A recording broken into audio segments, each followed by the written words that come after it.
Frame ని analyse చేస్తారు. కొంతమంది ఆడియన్స్ పాజిటివ్ గా అండ్ జెన్యూన్ గా ఎక్సైట్మెంట్ ని ఎక్స్ప్రెస్ చేస్తున్నారు. వాళ్ళకి అనిపిస్తుంది ఇండియా ఫైనలీ గ్లోబల్ లెవెల్లో ఒక పెద్ద సినిమాటిక్ వరల్డ్ ని ఆర్ వర్క్ ని చేయబోతుంది అని.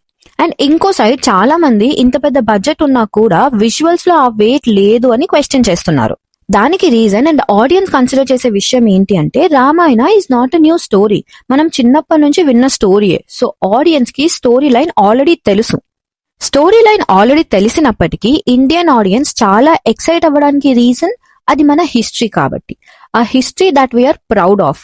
A history that have been taught to every single child at a young age. A history that we would like to follow in day-to-day life. And ఇలాంటి epic స్టోరీని ఎలా handle చేస్తున్నారు అన్నది చాలా క్రూషల్. అగైన్ రామాయణ లాంటి movies just another movie కాదు. It's an emotion that we worship. మూవీలో perform చేసే యాక్టర్స్ లో ఆడియన్స్ ఆ పర్సన్ ఆర్ అన్ యాక్టర్ ని చూడరు. వాళ్ళు ప్లే చేసే క్యారెక్టర్ ని ఇమాజిన్ చేసుకుంటారు.